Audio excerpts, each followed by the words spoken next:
रहीम अस्सलाम वालेकुम नाजरीन। नाजरीन, आज रात जो गुजरी है, इंतज़ार हुसैन पंजोता साहब इमरान खान साहब के वकील पाकिस्तान तहरीक इंसाफ से उनका ताल्लुक है, जो 25 दिन पहले अगवा हो गए थे और फाइनली रात को उनको बाज़याब किया गया। उनकी एक वीडियो, जो दो वीडियोज़ उनकी सामने आई हैं, उन वीडियोज़ के बाद पूरे मुल्क में, पूरी कौम में गम गुस्सा, मायूसी की एक लहर पाई जाती है। यहाँ पर सवाल पाकिस्तान तहरीक इंसाफ का नहीं था, यहाँ पर सवाल किसी वकील का नहीं था, यहाँ पर सवाल एक पाकिस्तानी शहरी का था और उसके हकूक़ का था, और उसके ऊपर मजम्मत करना सबके ऊपर फ़र्ज़ भी था। यहाँ पर अच्छी बात यह है कि इस सारे मामले की और वीडियोज़ देखने के बाद मजम्मत उन तमाम लोगों ने भी की जो तहरीक इंसाफ के सख्त नाक़िद हैं। जिस तरह मैंने पहले गुजारिश की कि ये मामला तहरीक इंसाफ का नहीं था, ये मामला बुनियादी इंसानी हकूक़ का था। अब ज़रा इस वीडियोज़ आने का और इस ड्रामे का, इस स्क्रिप्ट के ऊपर थोड़ी-सी बात करते हैं। बहुत सारे हमारे दोस्त हैं जो इसके ऊपर लिख रहे हैं कि जी कितने डफर्स हैं, पुराना घिसा-पिटा स्क्रिप्ट है और ये देखिए स्क्रिप्ट से सारे झोल हैं इसके अंदर। तो आपकी खिदमत में दस्त-बदस्ता गुज़ारिश कि जो ये स्क्रिप्ट राइटर्स हैं, जो ये कहानियाँ बनाते हैं और जो ड्रामेटाइज़ करते हैं, वो डफर्स नहीं हैं। ये कहानी उनको भी आइडिया होता है कि हम कितने झोल छोड़ रहे हैं स्टोरी के अंदर और ये कितना विज़िबल है कि ये कितने घटिया किस्म का स्क्रिप्ट है और कितनी घटिया किस्म की एक्टिंग है। बट वो जानबूझकर ऐसी स्टोरीज़ आपके और मेरे सामने छोड़ते हैं ताकि रियासत की दहशत, एक खौफ पाकिस्तानियों के अंदर बना रहे। ये हालत दिखाना आपको और मुझे मकसूद होता है। ये नहीं है कि यही पॉसिबल था, ये इंतज़ार हुसैन पंजोता साहब को शावर दिलवाकर, साफ-सुथरे कपड़े पहनाकर घर के बाहर भी लाकर छोड़ा जा सकता था इनके। और फिर ये मेक श्योर भी किया जा सकता था, इंतज़ार हुसैन पंजोता साहब कहें जी मुझे अगवा किया हुआ था और अगवाकार फाइनली मुझे छोड़ के चले गए हैं, वो तावान माँगते रहे थे। इस स्टोरी के अंदर बहुत सारे झोल हैं। इस गलतफ़हमी का शिकार कभी मत हुआ करें कि इस तरह की स्टोरीज़ के अंदर जो झोल छोड़े जाते हैं, वो नाअहली, नाअक्ली या कम अक्ली की वजह से छोड़े जाते हैं, ऐसा नहीं होता। जानबूझकर ये तमाम झोल छोड़े जाते हैं। अब इसमें आ जाइए मायूसी फैलाना। एक फैक्टर इसका ये भी है कि इस तरह की वीडियोज़ आएँगी, एक ही स्पेसिफ़िक जमात है जो इस टाइम के ऊपर ज़ेर-ए-आताब है, पाकिस्तान तहरीक-ए-इंसाफ, और ये आने वाले दिनों में दूसरे लोगों के लिए भी पैगाम होता है कि आज इनके साथ ये हो रहा है, कल को तुम्हारे साथ भी ये हो सकता है और होगा। माज़ी में भी होता रहा है। हाँ, जिस एक्सट्रीम पे तहरीक-ए-इंसाफ के साथ हो रहा है, इतनी मिसाल किसी और दौर इक़्तिदार की मुझे नहीं मिलती। हम अपने बुज़ुर्गों से सुनते हैं तो वो कहते हैं मुशर्रफ, ज़िया और याहिया अय्यूब के दौर में भी इस तरह का जब्र नहीं सामने आया था। ठीक है। तो फिर ये सारा कुछ करने का, मायूसी फैलाने का पर्पस क्या है? मायूसी फैलाने का पर्पस सिर्फ ये है कि वो तमाम लोग जो बुनियादी इंसानी हकूक़ के लिए आवाज़ उठाते हैं, जो पाकिस्तान के लिए आवाज़ उठाते हैं, जो गैर आइनी इक़दामात के खिलाफ आवाज़ उठाते हैं, उनमें एक खौफ पैदा कर दिया जाए, मायूसी पैदा कर दी जाए कि यह निज़ाम नहीं बदल सकता। ऑप्शंस आपके पास हैं, दोनों रास्ते आपके पास हैं। आपने मायूस होना है, आप मायूस हो जाइए। आपने मायूस नहीं होना और आपने अपने तईं, अब किसी भी हद तक, मैं इसमें देखें स्ट्रगल का मतलब ये नहीं होता किसी भी मुल्क में आइन और कानून के लिए स्ट्रगल ये नहीं होता कि आपने सड़कों पर ही निकल आना है, आपने कपड़े फाड़ लेने हैं, आपने खुद को, नो। आइन और कानून का मतलब, उसकी स्ट्रगल यहाँ से स्टार्ट होती है कि आप गाड़ी चलाते हैं तो आप सीट बेल्ट लगाकर, आइन और कानून को मानते हुए सीट बेल्ट लगाकर, इशारे के ऊपर रुक कर, ओवर स्पीडिंग ना करके, लाइनें ना तोड़कर दफ्तर पहुंचे। अगर आप मोटर बाइक पे सफर करते हैं तो हेलमेट पहनकर, जब आपने आइन और कानून पे अपने घर से अमल स्टार्ट कर देना है तो वक्त के साथ साथ चीजें बदलेंगी। अब आपने मायूस होना है, अपने स्ट्रगल कंटिन्यू रखनी है, ये दोनों चॉइसेस आपके पास हैं। I would be very honest, मैं वो रात को जो वीडियोस देखी, खुदा की कसम उठाकर कहता हूँ, पूरी रात सो नहीं सका, कुछ दिन चढ़े कहीं पर जाकर मुझे नींद आई है। इट वाज नॉट अबाउट इंतजार पंजोता। ये एक पाकिस्तानी की बेबसी जो उस वीडियो के अंदर नजर आ रही थी, और जब वो इंतजार पंजोता साहब की सेकंड वीडियो आई है जिसमें पानी का गिलास उनको पकड़ाया गया और वो रो रहे थे उस टाइम के ऊपर, वो इस आइन कानून का फातिहा पढ़कर, इस मुल्क के आइन कानून का फातिहा पढ़कर रो रहे थे।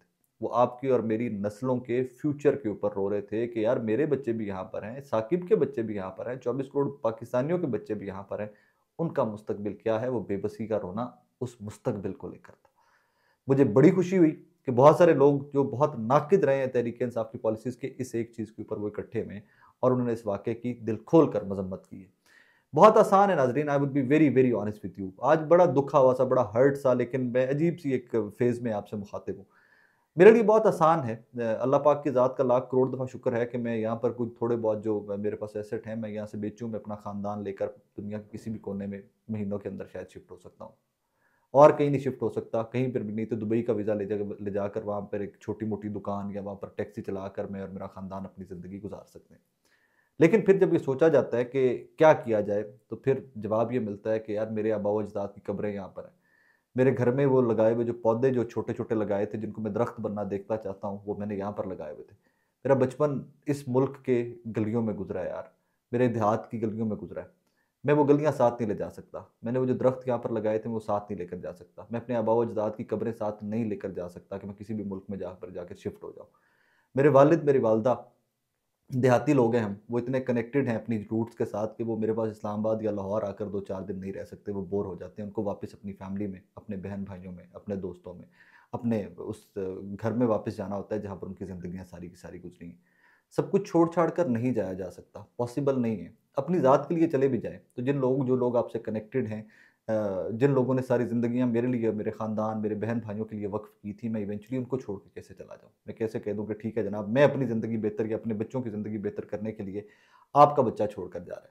पॉसिबल नहीं होगा। वो बहुत सारे लोग जब मेरे से आस उम्मीद लगाए बैठे होते हैं कि जी कभी कोई काम होगा तो शायद मुझे फ़ोन करेंगे तो मैं उनकी कोई मदद करने के काबिल होऊँगा। मैं पाकिस्तान से चला जाऊँगा तो मेरी वो उन लोगों की आस टूट जाएगी। मैं नहीं छोड़ सकता, मेरी मजबूरी है। तो फिर इस और ये मजबूरी मेरे अकेले की नहीं है। मैं समझ सकता हूँ कि ये मजबूरी हम तमाम लोगों की है, जो पाकिस्तान के अंदर हैं, जो अपनी आने वाली नस्लों के लिए एक बेहतर मुल्क देखना चाहते हैं, एक मज़ीद खुद मुख्तार, एक मज़ीद इंडिपेंडेंट मुल्क देखना चाहते हैं, जहाँ रूल ऑफ लॉ की हुक्मरानी हो, जहाँ आपके और मेरे राइट्स महफूज हों। ये हम सबकी मजबूरी है। तो फिर क्या किया जाए? सॉल्यूशन क्या है? डिसअपॉइंट हुआ जाए, घरों में बंद हुआ जाए, जो हो रहा है इसको सबको देखा जाए, बस चुप करके देखते रहे कि जो हो रहा है बस ठीक है, हम कुछ नहीं कर सकते। तो यकीन मानिए, आप और मैं बहुत कुछ कर सकते हैं। आप और मैं अपने तई आवाज़ उठा सकते हैं। आप और मैं अपने तई आइन और कानून को मान सकते हैं। जब हम सब मानना स्टार्ट कर देंगे तो जो कि पॉइंट समथिंग परसेंट लोग हैं ना इस मुल्क के अंदर, कि जो हाकिम भी समझते हैं, जो जाबिर भी समझते हैं खुद को, और जो समझते हैं कि मुल्क उन्हें नहीं चलाना है, बाकी सब बेवकूफ़ हैं। जब हम सब कानून के ऊपर अमल दरामद करना स्टार्ट कर देंगे तो इवेंचुअली वो जो बहुत छोटी रेशियो है, बहुत माइनर सा एक तबका है पाकिस्तान का, यकीन मानिए वो भी इस सारे मामले के अंदर आ जाएगा। बहरहाल इंतज़ार हुसैन पंजोता साहब, मैं शर्मिंदा हूँ यार। आई एम वेरी मतलब अशेम्ड ऑफ माई सेल्फ। हम आपके लिए कुछ नहीं कर सकते थे, लेकिन एक चीज़ ज़रूर है कि आपकी बाजियाबी के बाद जहाँ आपको दुआएं मिल रही हैं, वहीं पर आपके अगवाकारों के ऊपर लानतें भी जारी हैं। ये निज़ाम बदलेगा, वक्त ज़रूर लगेगा, बदलेगा, और मैं तो इसी उम्मीद के ऊपर बाकी ज़िंदगी पाकिस्तान में इंशाल्लाह गुजारूंगा कि इस निज़ाम को बदलने के लिए, एक बेहतर मुस्तकबिल के लिए मुझे अपना किरदार अदा करते रहना है। एक तरफ इंतज़ार हुसैन पंजोता साहब की नाज़रीन रात को गुमशुदगी और फिर बाद में बाजियाबी वाला ड्रामा होता है, तो दूसरी जानिब एक आज ख़त मेरी नज़र से गुजरा। रज़ा रब्बानी साहब ने लिखा हुआ है, साबिका चेयरमैन सेनेट हैं, पीपल्स पार्टी से इनका ताल्लुक़ है, और अक्सर रज़ा रब्बानी साहब जो हैं वो इस तरह के खतूत लिख कर अपने आप को आइन और कानून का चैम्पियन साबित करने की कोशिश करते रहते हैं। ये ख़त उन्होंने लिखा है जनाब, ख़त के ऊपर तारीख है 3 नवंबर, मतलब आज का ख़त है। प्रेस रिलीज़ है उनकी जानिब से, ख़त क्या प्रेस रिलीज़ है उनकी जानिब से। Mian Raza Rabbani, former chairman senate, issued the following press statement. The introduction of Anti-Terrorism Amendment Bill 2024, National Assembly empowering the government, armed forces and civil armed forces with the authority to detain individuals for 3 months is in violation of fundamental rights provided in the Constitution of 1973। कि जनाब ये जो bill आया गया ना national assembly के अंदर, anti terrorism amendment bill 2024, जिसमें आप ये इख्तियार दे रहे हैं रियासती इदारों को, सिविलियन रियासती इदारों को, हुकूमत को, कि जनाब किसी भी सिविलियन को 3 महीने तक, 90 दिन तक डिटेन किया जा सके और इसके ऊपर कोई बाज़पुर्स नहीं होगी, और इनको ताकत दी जा रही है। ये बुनियादी जो कॉन्स्टिट्यूशन है 1973 का जो आइन है उसके मुतसादिम है। यही रज़ा रब्बानी साहब 26वीं आईनी तरमीम में भी खतूत लिखते रहे।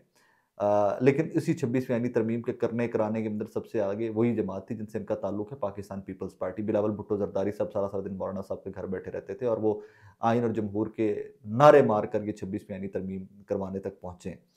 सो इसके ऊपर सियासतदानों ने क्या करना है, उनके अपने स्टेक्स हैं, लेकिन मुझे ज़ाती तौर के ऊपर, मुझे ऑप्टिमिस्टिक कह लीजिए, ओवरली ऑप्टिमिस्टिक कह लीजिए, जब 25 करोड़ इकट्ठे हो जाएंगे तो चंद सियासतदान, चंद स्टैब्लिशमेंट के हरकारे, चंद पुलिस के हरकारे, चंद ये जो सिविल ब्यूरोक्रेसी के हरकारे, ये चंद जुडिशरी के लोग ये निज़ाम को उस तरह नहीं चला सकेंगे कि अपनी मर्ज़ी से चला सकें। लेकिन उसके लिए मुत्तहिद पीपल्स पार्टी, पीटीआई, पीएमएलएन का मामला नहीं चलेगा, उसके लिए सिर्फ पाकिस्तानियों को मुत्तहिद होना पड़ेगा। आप, मैं और सब जब मुत्तहिद हो जाएंगे तो ये चीज़ें बदल सकती हैं।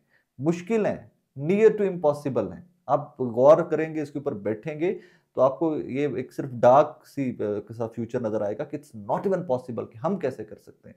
लेकिन बिलीव यू मी कि आप, मैं, हम सब जब इकट्ठे होकर कुछ बदलने की कोशिश करेंगे तो बहुत कुछ बदला जा सकता है। कौमों ने बदला है यार। ये इसलिए मैं बार बार पॉजिटिव रहता हूँ कि लोगों ने हमारे इर्द गिर्द इसी दुनिया के अंदर हमारी ही जनरेशन ने बहुत कुछ करके दिखाया है। आप और मैं भी कर सकते हैं। हमें आई एम श्योर बहुत मुश्किल हालात वाक़यात हैं, लेकिन चीज़ें बदलेंगी इंशाल्लाह। अपना ख्याल रखिएगा और इंतज़ार में, आई एम सॉरी यार, मैं वाक़ई में बाखुदा रात को नींद नहीं आई। मैं अभी भी जब मैं मुखातिब भी हूँ आप लोगों से बहुत हर्ट हूँ, लेकिन हर्ट होना मेरे पास ऑप्शन नहीं है। अगर मैं सिर्फ हर्ट होके आप लोगों से बात करता रहूँगा, मैं मायूसी, नाउम्मीदी मज़ीद फैलाता रहूँगा, मुझे वो नहीं फैलानी है। मुझे कुछ ऐसा पॉजिटिव करना है कि आप और मैं कल को इंशाल्लाह इकट्ठे होकर बदलाव के लिए, बेहतरी के लिए काम कर सकें।